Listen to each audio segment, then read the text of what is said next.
Otro. Buenas tardes, Francisco. Un placer tenerte en ese café con autor. Hola, ¿qué tal? Muy buenas tardes. Saludos a toda la gente que nos está viendo. Bueno, pues además sabiendo que te encuentras en hora temprana en la mañana al otro lado del océano que nos separa, pero desde la cercanía que nos ofrece esta retransmisión digital.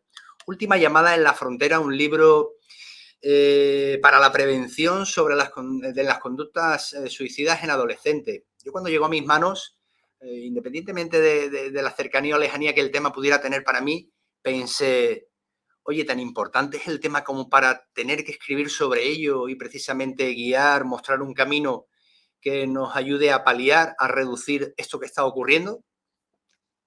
Yo creo que sí, me parece que es un tema muy actual en la sociedad contemporánea.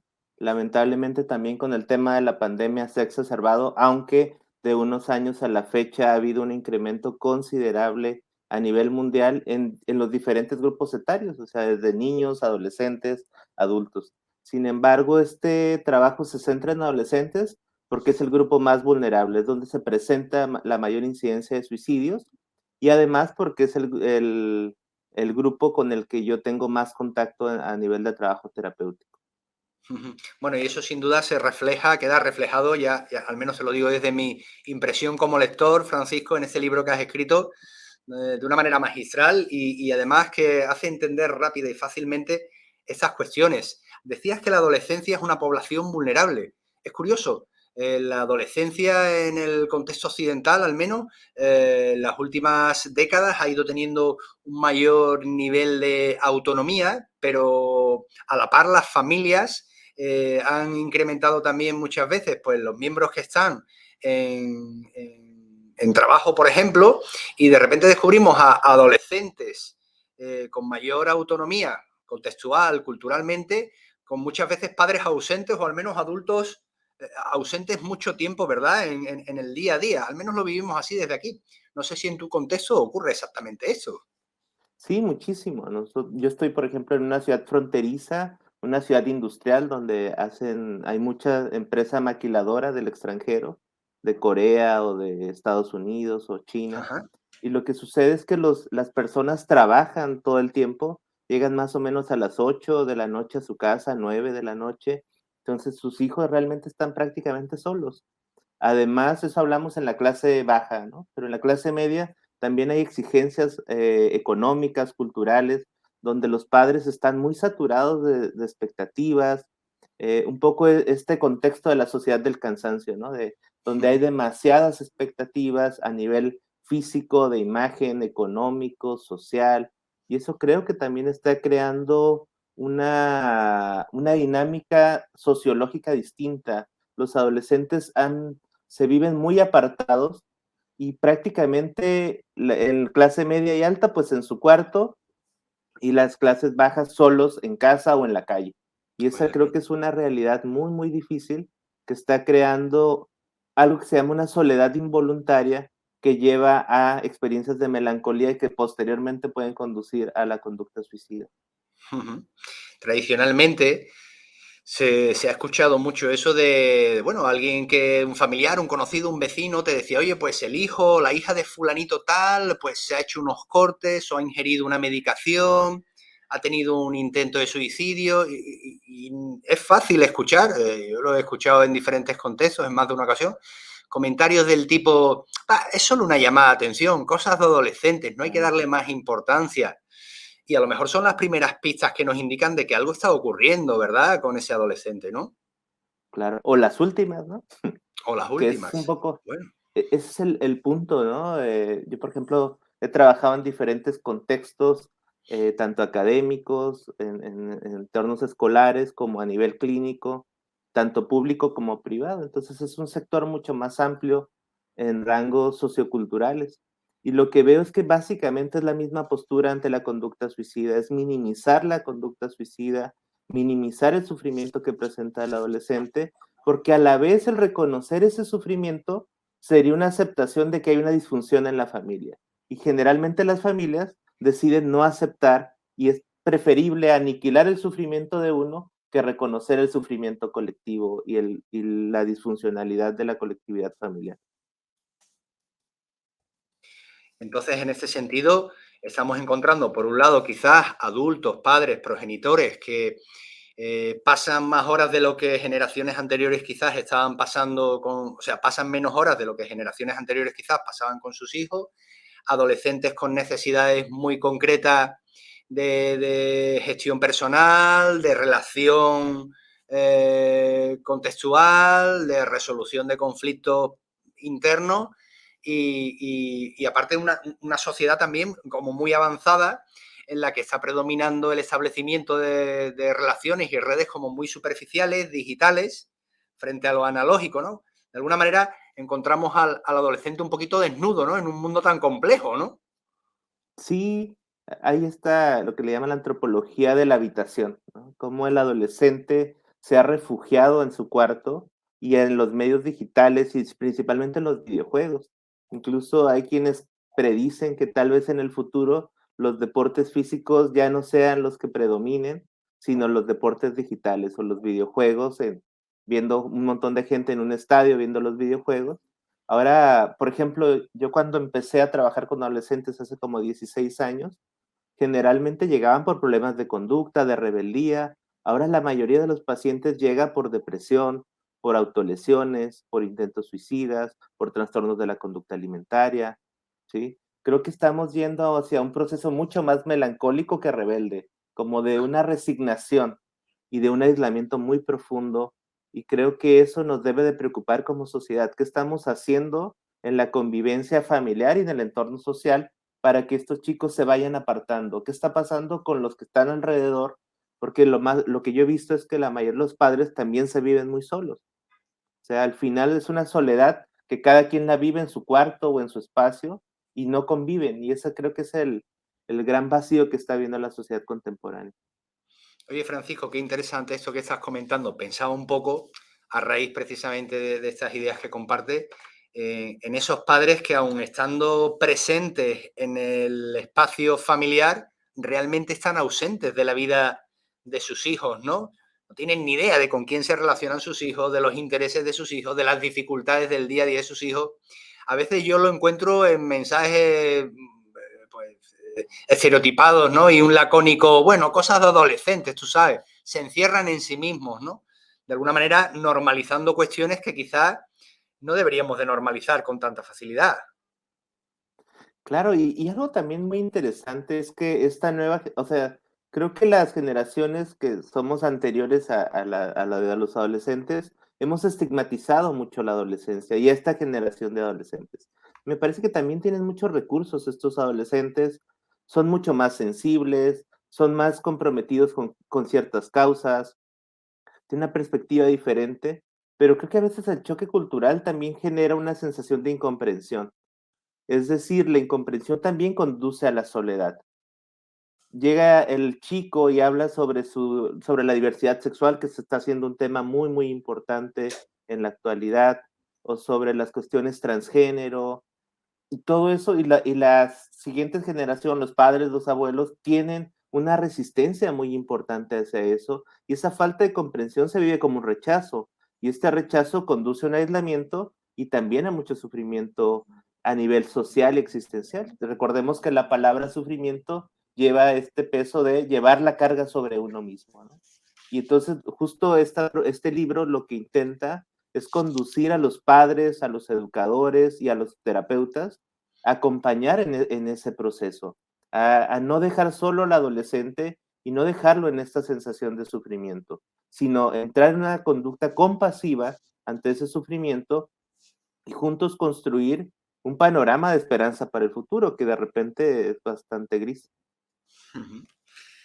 Ante este panorama, este contexto que estamos describiendo, más de uno podría pensar que quizás al final lo que le ocurre al adolescente siempre es una responsabilidad de la familia.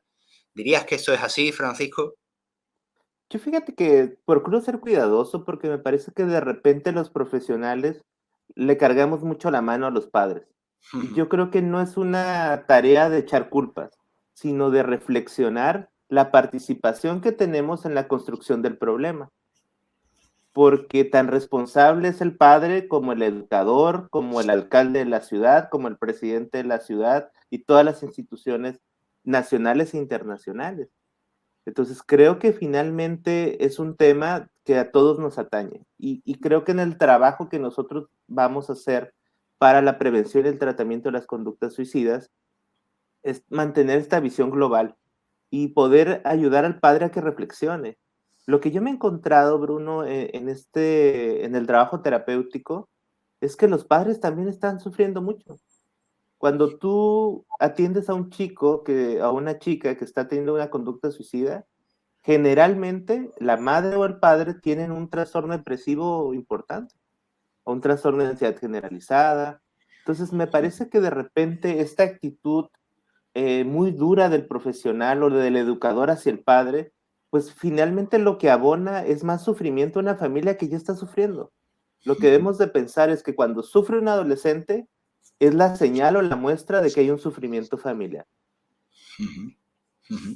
Bueno, interesantísimo, y además poner el foco precisamente en ese compartir responsabilidades más que echar culpas, ¿no? Me parece una visión muy, muy interesante. Estaba escuchando eso que estabas comentando y pensaba, bueno, llevamos un rato hablando sobre adolescentes. La adolescencia no deja de ser un constructo con unos límites, ¿no? Que hemos consensuado, pero es verdad que lo hemos vivido, por ejemplo, aquí en España lo hemos vivido en las últimas 2 generaciones, como el tiempo de salir de casa y emanciparse se ha ido prolongando, y ahora podemos decir, oye, hay adolescentes de 25 años o de 30 incluso, que no son adolescentes, pero como si lo fueran, ¿no? Realmente. Viven.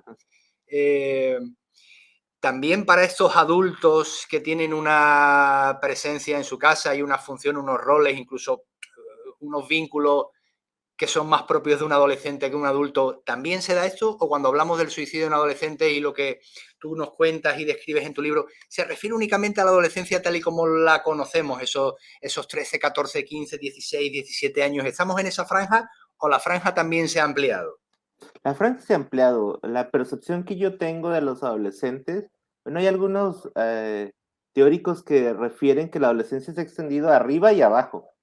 O sea que más o menos hay niños de 10, 11 años que ya tienen conductas muy adolescentes, de acuerdo al contexto en el que se desarrollan y también por el acceso a la información que tienen. Entonces, algunos, por ejemplo, plantean que es más o menos de los 10 a los 25 ahora. Pero como tú dices, yo tengo pacientes que tienen 27, 28 años y tienen una conducta completamente adolescente. Son dependientes económicamente de los padres, aún no tienen una dirección profesional, viven en casa, no tienen una visualización de cuándo se van a emancipar, etcétera, etcétera. Yo sí creo que es para todo el espectro. En realidad, los constructos teóricos que yo hago en el libro son aplicables también para los adultos, aunque este libro surge de un trabajo clínico que yo hice en el Instituto de Psiquiatría y en la Comisión Nacional contra las Adicciones con, con terapia individual, pero principalmente terapia grupal. Ahí viene una sección en el libro donde justo narro todo el proceso que hice específicamente con un grupo de chicos en una comunidad vulnerada en la ciudad de Rosarito. ¿Sí? Y cómo trabajamos la terapia de grupo como una forma de atender a esas conductas suicidas. Entonces, sí está muy dirigido al trabajo específico con adolescentes, pero muchas de las ideas y de los constructos teóricos que hay ahí, creo que son muy fácilmente aplicables, no solo en estos adolescentes, adultos adolescentes, sino en general, en público en general. Qué interesante. En ese trabajo que haces con tu equipo, en tu centro, entiendo que la familia tiene un papel también relevante, ¿verdad?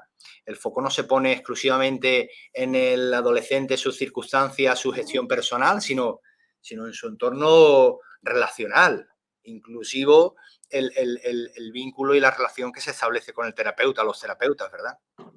Sí, claro, la perspectiva sobre la cual es el trabajo, el abordaje terapéutico, es sobre la perspectiva de terapia gestal con enfoque relacional. Y desde esta mirada pensamos que hay una interdependencia en todos los procesos y que lo que llamamos enfermedad mental en realidad es una consecuencia social, un sufrimiento, una manifestación del sufrimiento social. Entonces, lo que vamos trabajando son las diferentes relaciones y principalmente la relación que se establece entre el paciente y el terapeuta como un laboratorio experiencial de conductas que el adolescente no vive ni recibe afuera y que amplíen sus recursos relacionales para que cuando salga al entorno familiar, cuando salga al entorno escolar, tenga otros recursos. Y la verdad es que hemos visto muy buenos resultados. A veces ni siquiera tenemos que trabajar directamente con los padres. ¿Por qué? Porque muchas veces los padres, como ya dijimos, están trabajando, no tienen tiempo o han minimizado el problema. Ujú. Te voy a contar rápidamente, Bruno. El Sí, trabajo sin que prisa, hicimos en la, fenómeno. sí, el trabajo que hicimos en la secundaria fue muy bonito porque primero, generalmente la dinámica es que la escuela detecta a los chicos y los manda a terapia, pero yo propuse una dinámica un poco diferente. Entonces yo hablé con la escuela y los chicos que ya estaban en terapia, hicimos un pequeño grupo, pedimos permiso a la dirección y fuimos grupo por grupo hablando de nuestro grupo terapéutico y explicando de qué se trata y qué problemas atendíamos. Cuando nosotros hicimos esto, pusimos 2 listas donde tú podías irte a inscribir, ibas a ser entrevistado para ver si cumplías con las características para participar en el grupo, si no se te derivaba a algún otro tipo de tratamiento. Y la sorpresa que tuvimos es que se saturaron los grupos. O sea, los chicos tenían una gran necesidad de recibir atención, pero lo interesante es que esos chicos que se fueron a anotar y que realmente entraban con todas las características para participar en el programa, no habían sido detectados por la escuela, porque no se portaban mal, porque no tenían bajas calificaciones, pero eso no significaba que no estaban sufriendo y que no tuvieran ideas suicidas. Y eso creo que es algo importante. Me parece que esta generación se está dando cuenta que necesita ayuda. Y a mí, por ejemplo, en la actualidad, la Ujú. mayoría de los pacientes que atiendo a adolescentes, todos ellos les han pedido a sus padres ir a terapia. Y eso me parece que es un cambio también interesante. Oye, qué nivel de conciencia tan importante, ¿verdad? El de verse como receptor y necesitado de la ayuda y además solicitarlo, ¿no? Me parece también un gesto de madurez personal hacia uno mismo importante por parte de esos adolescentes, ¿no? El poder demandar esa ayuda. Es curioso porque estabas dibujando también una realidad que forma parte de estas cuestiones en donde el adolescente no necesariamente tiene que tener reconocido, manifestar o estar pasando por un trastorno que pueda estar diagnosticado, donde no hay unas bajas calificaciones, donde no hay un contexto que sea, bueno, no sé, peligroso o estimulante de determinadas conductas tóxicas o relaciones, es decir, en contextos totalmente normalizados se puede dar también. La pregunta que me salta a la cabeza rápido es, oye, ¿cómo pueden los padres de alguna manera estar al tanto de que sus hijos, su hijo, su hija puede estar realmente sufriendo?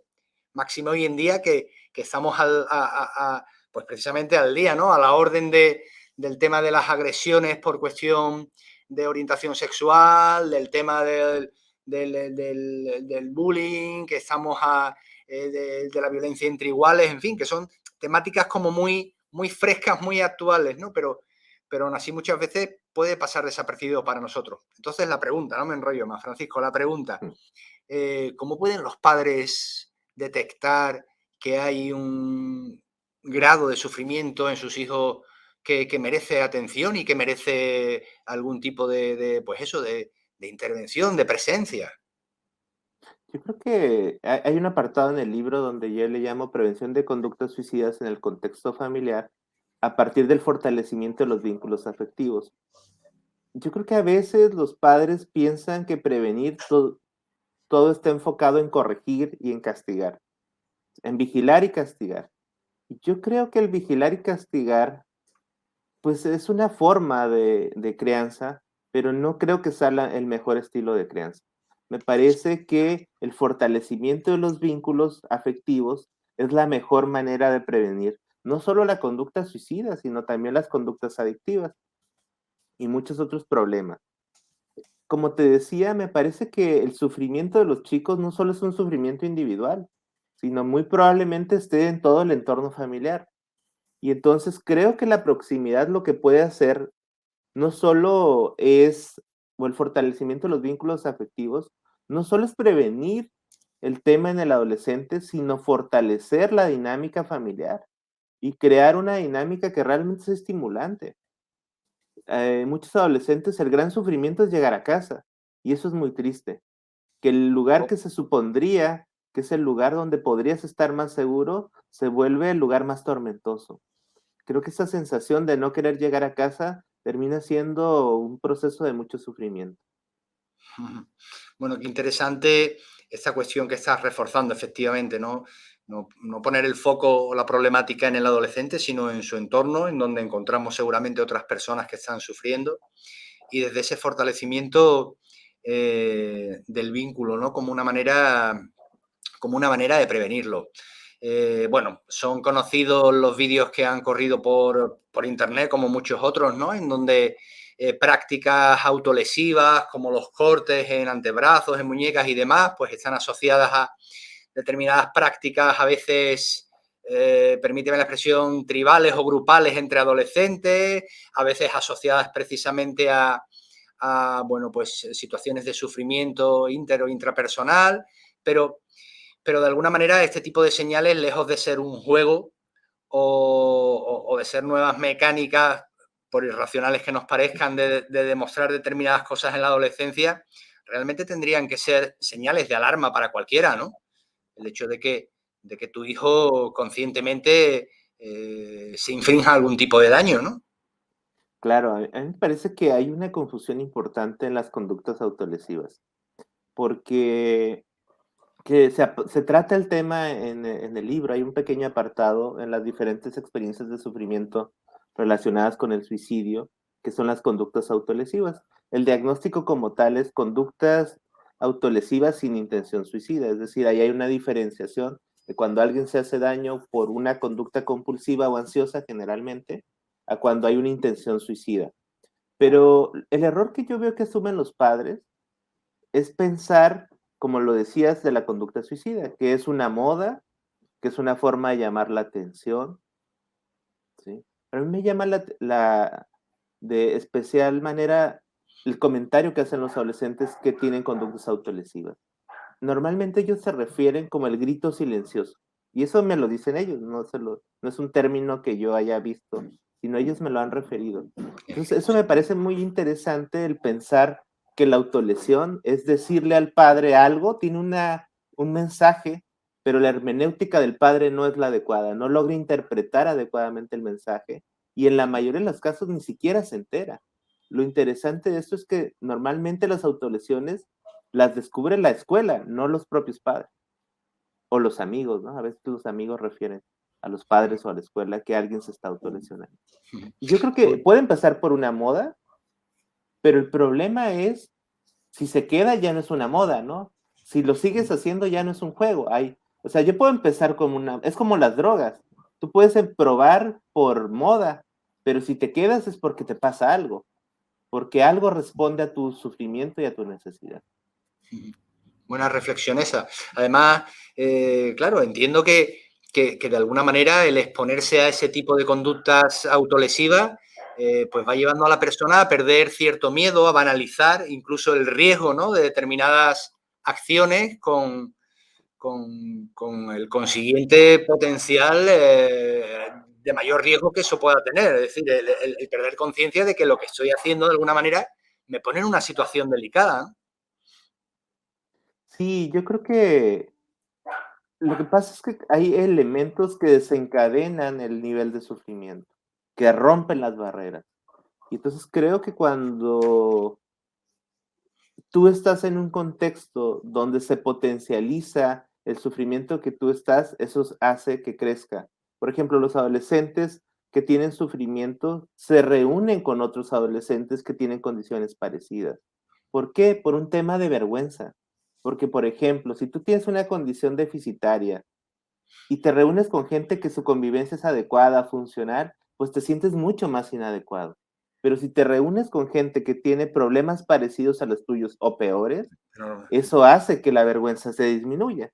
Pero el problema es que se acentúa la problemática, porque finalmente la interacción hace que se construya mayor disfuncionalidad. ¿Sí? Incluso qué bueno. la terapia de grupo, esa es la respuesta. Juntas a un montón de gente que le pasa lo mismo, pero hay una dirección, y esa es la gran diferencia. Yo digo que es como el agua. Si hay un cauce es un río, si no es un charco, ¿no? Entonces, Me la, la, encanta ese ejemplo. la convivencia disfuncional es un charco, ¿no? La gente está ahí y convive y se parece, pero no encuentra una causa. Y la terapia de grupo es reunir estas personas que sufren y tener una dirección a partir de la terapia. Y al principio el terapeuta es quien encausa esta fuerza del agua del grupo, pero después es el propio grupo quien encausa eso y el terapeuta solo acompaña ese cauce que el grupo va formando y eso es algo muy lindo. Ya lo creo que sí. Francisco, vamos a darle cabida, como no puede ser de otra manera, a la gente que nos acompaña, a quien se está incorporando ahora, lleva ya un ratito acompañándonos. Hoy estamos con Francisco Javier Díaz Calderón, desde Tijuana, México. Él es psicólogo clínico y ha escrito Última llamada en la frontera, un manual para la prevención de las conductas suicidas en adolescentes. Y si te parece, pues vamos a saludar a quienes nos han saludado y también están haciendo comentarios que creo que van a ayudarnos a dinamizar también esta temática pues tan interesante que hoy nos traes aquí, Francisco. Vamos a ver quién tenemos hoy por aquí. Bueno, pues ahí nos saluda Rocío, buenas tardes. Madalena igualmente, buenas tardes. Dora Cruz nos plantea ahí una pregunta. Hola Dora, ¿qué tanto repercute en el adolescente en su proceso terapéutico el tomar antidepresivos recetados constantemente? Yo creo que la medicación psiquiátrica es importante. Lo que sí debemos de valorar, primeramente, debemos de recordar que es alguien que está sufriendo y que se está cuestionando si vive o termina con su vida, y que la vida le está generando mucho sufrimiento. Entonces, creo que para eso necesitamos trabajar con un psiquiatra que sea muy sensible a eso. La realidad es que a veces hay psiquiatras muy sensibles y hay psiquiatras muy insensibles. Entonces, yo creo que el trabajo del terapeuta, el primer trabajo es elegir o encontrar un equipo multidisciplinario donde el psiquiatra tenga una sensibilidad ante el sufrimiento que presenta el adolescente, ¿sí? Posteriormente, yo creo que la medicación con antidepresivos puede ser adecuada, pero recordemos que también los antidepresivos pueden ser desencadenantes de conductas suicidas. Entonces, creo que nosotros como terapeutas no vamos a decirle al paciente qué tomar o qué no tomar, pero sí debemos de estar informados porque de repente la medicación que mandan los psiquiatras, cuando nosotros conocemos del problema, no es la más indicada. Entonces, cuando eso suceda, la invitación es una segunda opinión, ¿sí? Porque creo que a veces los antidepresivos no es la mejor respuesta inicialmente ante ciertos casos de alto riesgo en adolescentes, sobre todo cuando hay obsesión suicida, que es cuando es mucho más peligroso, incluso en algunos casos cuando hay ya ideación suicida, cuando ha habido intentos previos o cuando hay esta obsesión suicida y hay una planeación, pues ya no debemos de arriesgarnos con un tratamiento ambulatorio, necesitamos invitar a los padres a que lleven a su hijo a un internamiento.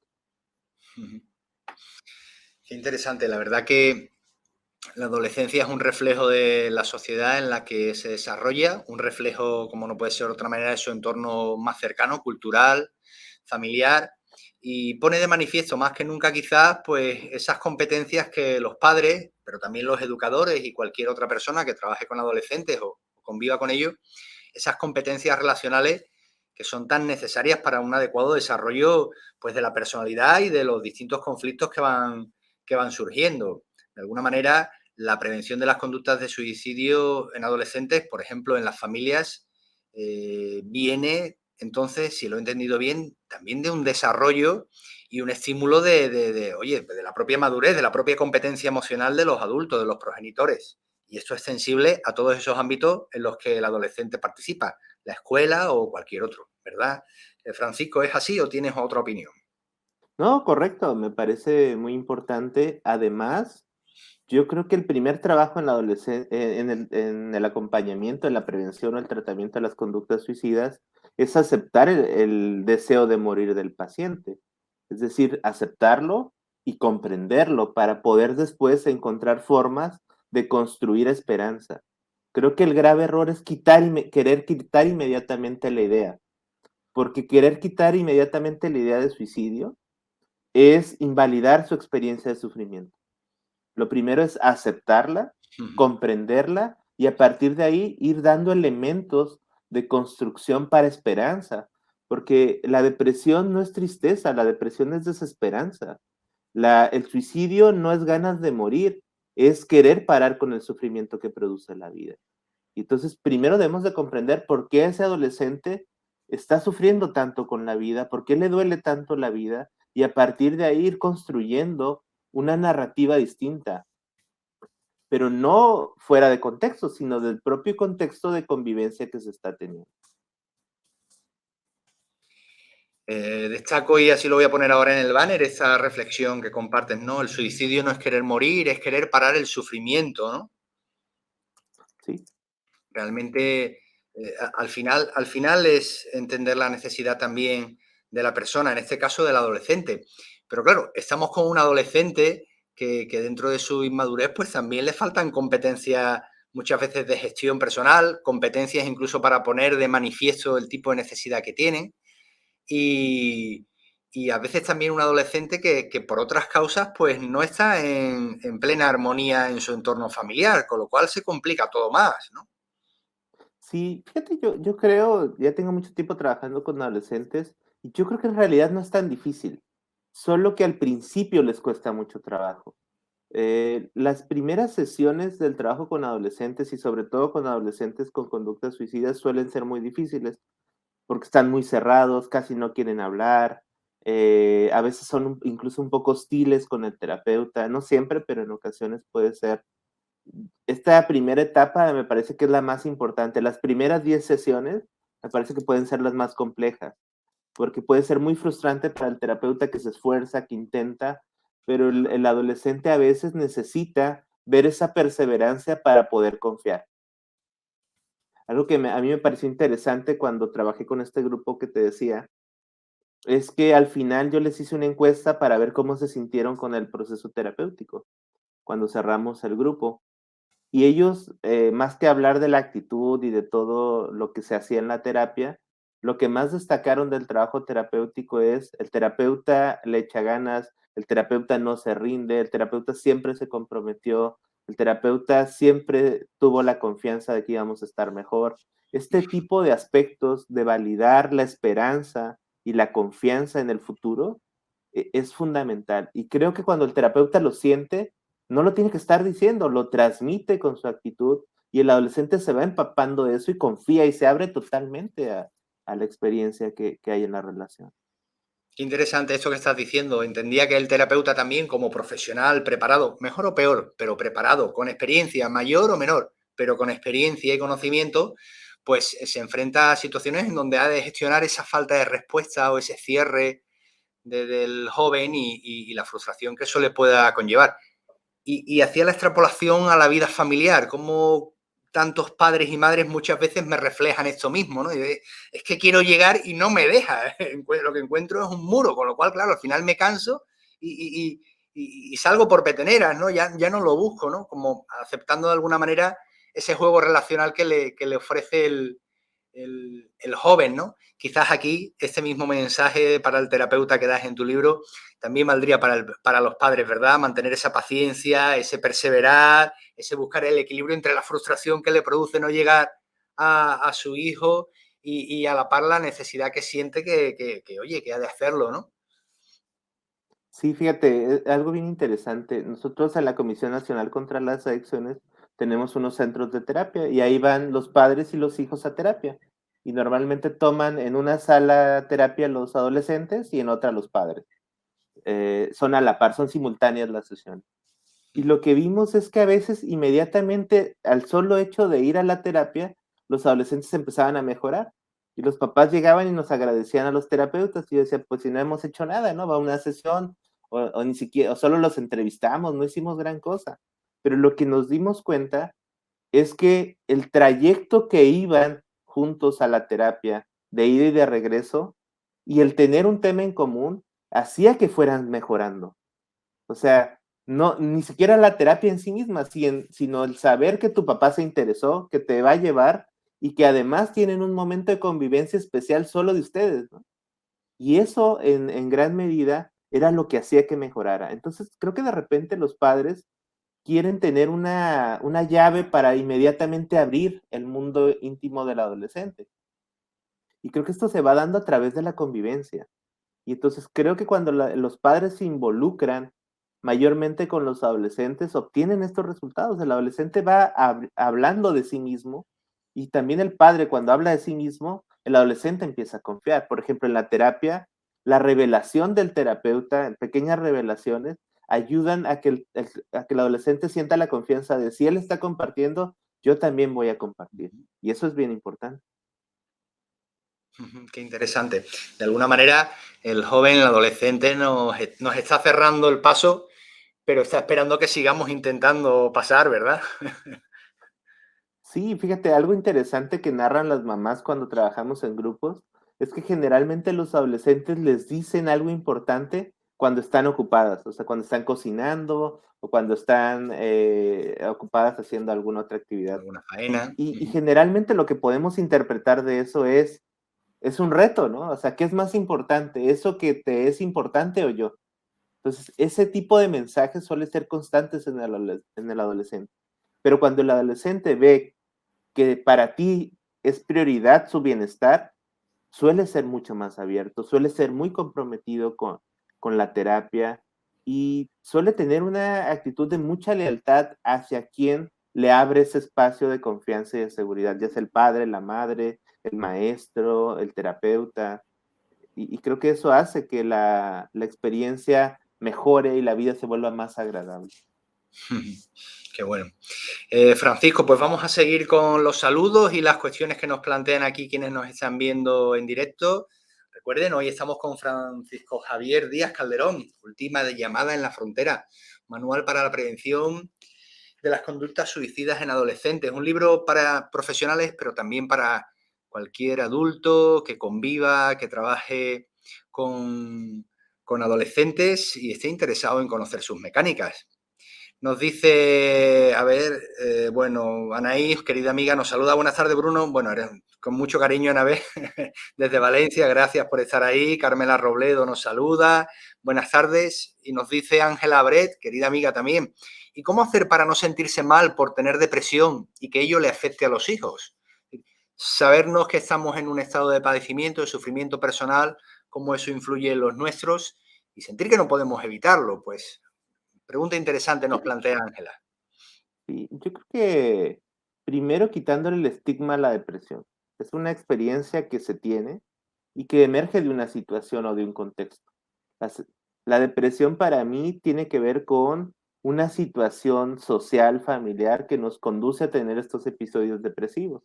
Entonces, lo primero que debemos de ver es que somos receptores de un nivel de sufrimiento, ¿sí? Y que finalmente, probablemente lo que yo esté sintiendo no lo esté sintiendo sola en este caso.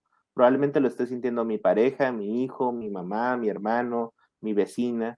Entonces creo que el hablar del tema, el hacerlo visible, es una parte importante, porque se le va quitando ese estigma y se va quitando esa responsabilidad, porque de repente parecería que es mi culpa sentirme deprimida, ¿no? Y no es así, es una experiencia que sucede en un entorno. Y la depresión, la mejor respuesta que hay ante la depresión es la convivencia. Cuando fortalecemos los vínculos de convivencia, la depresión va disminuyendo, ¿sí? Obviamente los antidepresivos pueden hacer una tarea. Entonces, si, por ejemplo, en este caso Ángela está pasando por una problemática así, la comparte con su hijo, yo creo que va a ayudar más a que no lo hable, a que lo viva sola, a que su hijo se preocupe y haga un montón de interpretaciones de las conductas de su mamá. Es mejor hablarlo, esclarecerlo y buscar ayuda mutua, porque muy probablemente cuando ella lo comparta con su hijo, sus hijos también hablen de cómo se sienten y ella los puede acompañar de una manera distinta. Además, debemos de tomar en cuenta algo. Cuando tú sufres, te enfrascas mucho en ti misma, pero cuando lo compartes y te das cuenta que otros sufren, te empiezas a enfocar en otras cosas y tu sufrimiento va disminuyendo porque estás tan ocupada en otras cosas que se va aminorando esa problemática, Ujú, ¿no? Es cierto, cierto. paradójico, pero ayuda bastante. Es así. Por ejemplo, en circunstancias que se han cronificado, en estas depresiones que acompañan a la persona y a la familia durante años ya, que son como características, no recuerdas a ese familiar sin la depresión, eso de alguna manera también termina a veces cansando al entorno, ¿no? Que siempre te ve, pues eso, siempre te ve abajo, siempre te ve con la puerta cerrada, siempre te ve con esos hombros caídos y, y a veces pasa del cansancio del entorno pues también a la incomprensión, ¿no? En este tipo de circunstancias que son quizás pues, más delicadas, si las podemos tildar así, y que aparecen en el tiempo, en la cronificación, como te decía, ¿qué pudiera hacer la persona? ¿Cómo pudiera de alguna manera ayudar a equilibrar un poquito también el impacto que eso que vive trae en su entorno? Yo creo que, fíjate, ahora que refieres eso, me ha tocado muchos pacientes que han estado muchos años deprimidos y creo que el problema es que no han buscado ayuda adecuada, ¿no? Generalmente la ayuda adecuada, ¿cuál es? Pues un terapeuta que se comprometa con la experiencia y el apoyo de un psiquiatra. ¿Sí? Muchas veces hay gente que solo ha ido esporádicamente a terapia Bueno, o que ocasionalmente ha ido a atención psiquiátrica. Y esa es gente que normalmente nos vamos a encontrar en esas condiciones, ¿sí? O bien hay gente que sí ha estado en tratamiento, pero no en el tratamiento adecuado, ¿no? Si tú tienes 6 meses en tratamiento psiquiátrico y terapéutico y no mejoras, pues hay que pensar que no es el tratamiento adecuado, ¿no? Tal vez hay que buscar alguna otra opción.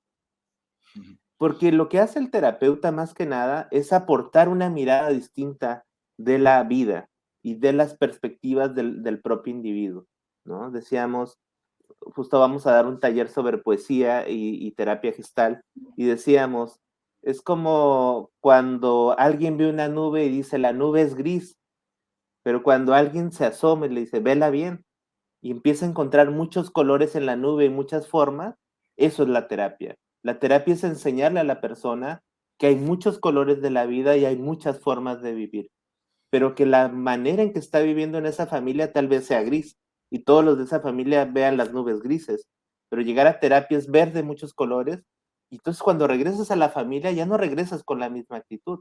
Probablemente no cambies a los otros, pero sí cambies tu interacción con los otros y eso hace que vayas saliendo de ese estado depresivo. Qué interesante metáfora esta que has desarrollado aquí para explicarlo. Pues mira, un saludo Elia Elizabeth. Felicidades Francisco Javier Díaz Calderón desde Ciudad de México. Será una amiga, una profesional, Sí, colega. Elia sí la conozco. Genial, pues que estés ahí, Elia, siguiéndonos, siguiendo la entrevista de nuestro autor invitado hoy, Francisco Javier, que nos está enseñando cosas muy interesantes. Bueno, Rocío Borrero, una seguidora nuestra, muy interesante también. Ahí nos hace un comentario, no termino de entender bien.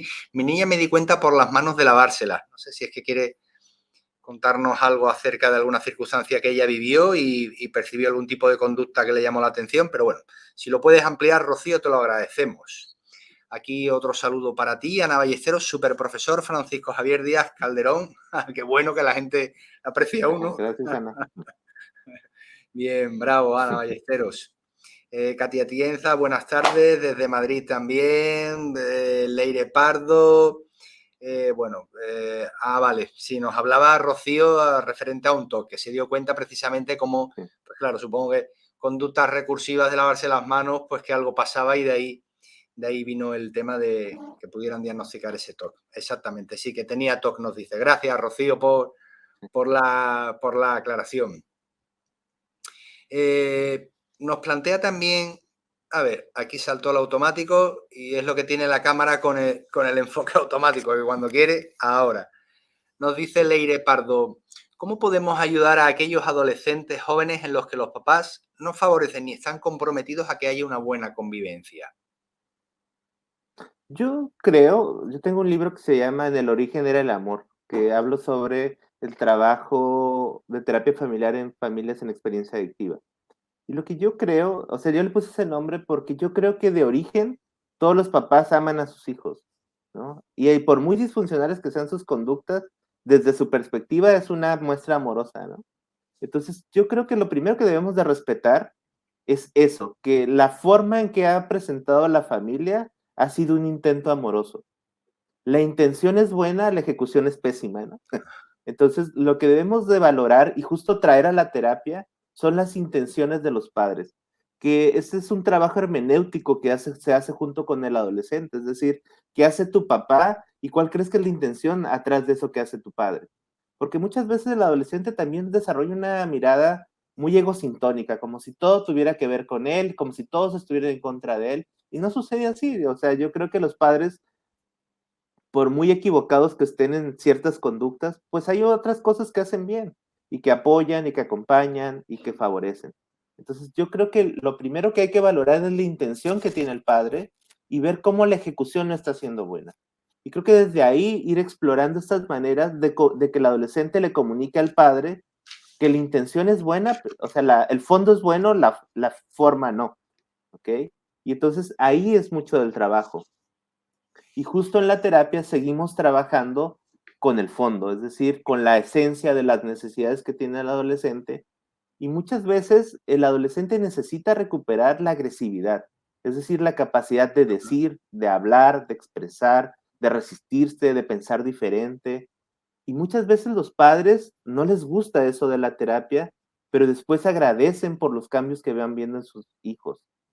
¿Sí? Yo, por ejemplo, tengo pacientes que los papás son muy autoritarios y yo les digo, a ver, señor, yo lo que vamos a hacer es, yo voy a trabajar con su hijo, probablemente tenga cambios que no le gusten, pero evalúe la evolución de su hijo, ¿ok? Y si usted en algún momento está inconforme, hágamelo saber y lo revisamos. Y muchas veces los papás me dicen, ¿sabes qué? Se está poniendo rebelde, no me está gustando lo que está pasando, pero lo veo más animado. Y entonces ya a mí ya no me dicen nada ellos, porque prefieren que su hijo se oponga, que ya no se deje, que sea más expresivo, a que esté deprimido y se quiera suicidar. Y entonces creo que a veces lo funcional no necesariamente tiene que ver con la obediencia. Y muchas veces los padres han pensado que la obediencia es lo mejor para los hijos, Ujú. pero en muchos casos la obediencia es lo que los conduce a los estados depresivos y a las conductas suicidas. Por ejemplo, hay un dato interesante. Casi todos los chicos que sufren bullying en la escuela son bulleados en casa, ¿no? O sea, los padres son autoritarios, les gritan, los hacen sentir mal, los descalifican. Ni siquiera es que les peguen físicamente, pero hay una actitud autoritaria. Entonces, el chico que aprende a que no se puede defender, llega a la escuela y lo hacen pedazos, ¿no? Porque no se puede defender, porque ha desarrollado esta indefensión aprendida. Y eso es un poco lo que se trabaja en la terapia. Ujú, qué interesante. Bueno, me gusta mucho también porque lo has introducido, ¿no? Y es algo que al menos no se suele ver con tanta frecuencia o suele salir con tanta frecuencia en los ejercicios de terapia, ¿no? Pero que en mi opinión es importantísimo y tú le das esa importancia en tu libro. Y tiene que ver con el amor, ¿verdad? La importancia del amor precisamente en la prevención y en la reconstrucción de los vínculos que bueno, pues de alguna manera estaban deteriorados o no estaban siendo adecuados, ¿no? Explicabas ahora muchas veces, ¿no? Cómo los padres intentan también en sus procesos de crianza y educación, desde la buena intención, hacer cosas de valor para los jóvenes, pero muchas veces el resultado es nefasto, ¿no? A la hora de resolver conflictos, de tomar decisiones, en fin. Así que el amor como un baluarte importantísimo a estimular y alimentar en los procesos terapéuticos.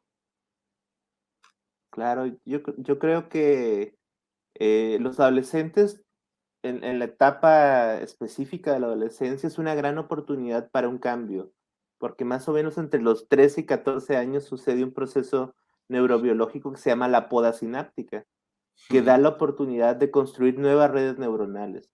Entonces, si nosotros hacemos un buen trabajo en esa etapa, el adolescente va a tener una perspectiva completamente diferente de la vida. Es la gran oportunidad de la terapia, mucho más que cuando trabajamos con adultos. Entonces, creo que también hay que contemplar que un buen trabajo en estas etapas puede cambiar radicalmente la vida de una persona para siempre, ¿no? Para siempre, claro, efectivamente, ya en otra dirección, ¿no? Con otro sentido. Ujú.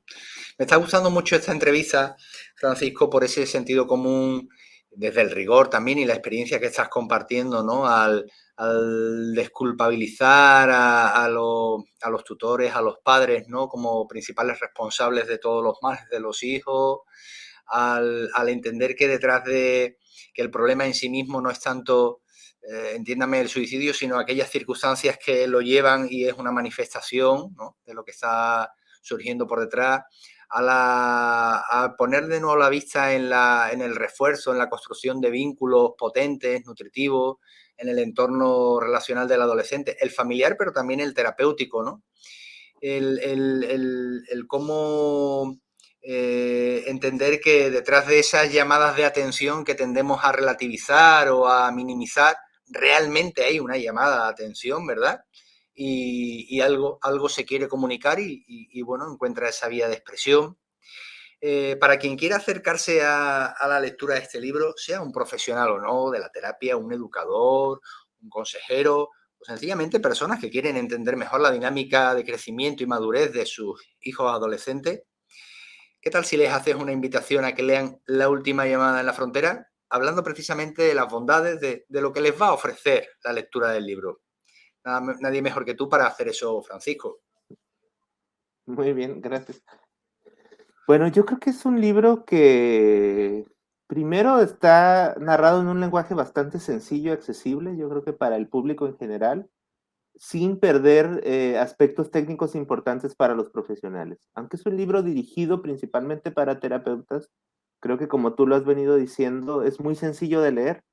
Y, por ejemplo, ahora estoy trabajando en un colegio dando pláticas para padres y para adolescentes y la gente me narra que le ha sido muy fácil de leer y muy agradable. Entonces creo que esa es una parte importante del libro, ¿no? Que no van a encontrar un libro que sea tedioso o que sea muy demandante en ese sentido. Sin embargo, sí se tratan temas técnicos, hay una construcción teórica acerca de los procesos que conducen a la conducta suicida, hay un análisis de las diversas manifestaciones.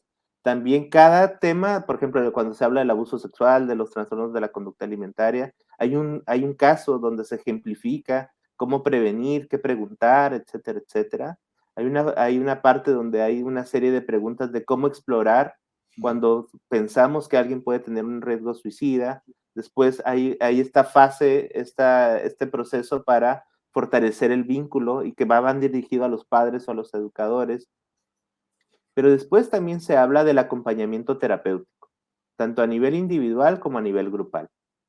A nivel individual se habla de las diferentes fases que se va desarrollando la conducta suicida y cómo se va a dar también en fases el acompañamiento terapéutico. Obviamente se pone en fases, aunque sabemos que no es lineal, que puede tener una dinámica mucho más compleja, pero por fines didácticos se hace de manera secuencial. Y después se trabaja con la terapia de grupo, que a mí me parece que la terapia de grupo es la forma más poderosa o más efectiva de trabajar con las conductas suicidas en adolescentes. Porque qué mejor que otro chico que sufre te dé alternativas, te dé esperanza, porque al final tú sabes que si él estuvo peor que tú y tiene esperanza, es que hay realmente esperanza.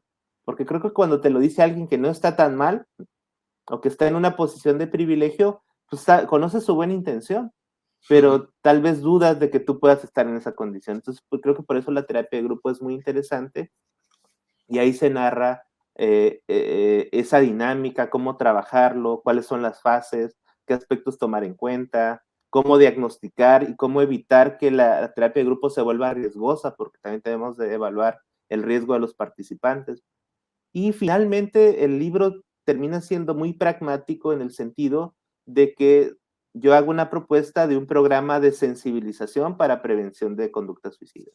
Y este programa lo pueden aplicar terapeutas, principalmente en ambientes comunitarios, escolares, como una forma de prevención de estos chicos que tal vez van iniciando en la ideación suicida o que están teniendo problemas depresivos o que estamos en esto se llama una prevención selectiva, es decir, que podemos trabajar con una serie de factores que podrían desencadenar en una conducta suicida o en jóvenes que van iniciando en la conducta suicida.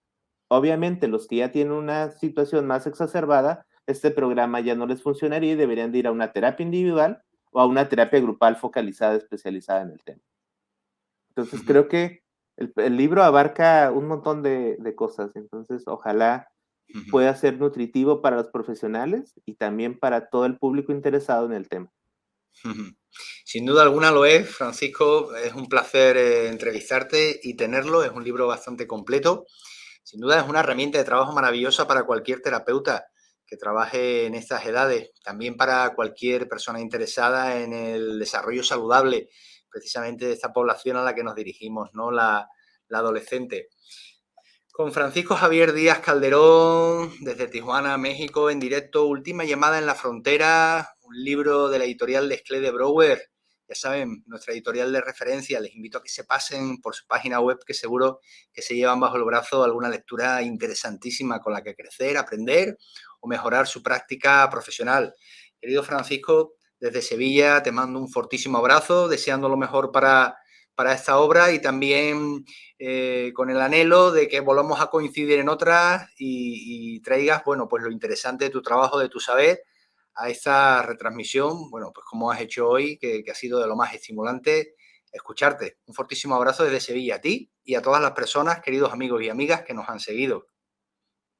Muchísimas gracias, Bruno, y te agradezco mucho la oportunidad y el diálogo ha sido muy interesante. Y un saludo a toda la gente en España que nos está viendo. Hasta pronto, querido amigo, querido colega, y a quienes nos siguen, amigos y amigas, la semana que viene tendremos nuestra última emisión del año, la número 50, también con una temática, como no puede ser de otra manera, siempre interesante, que nos hace crecer y nos hace evolucionar. Un fortísimo abrazo. Café con autor, una propuesta para la editorial de Esclé de Brouwer. Hasta pronto. Hasta luego. Muchas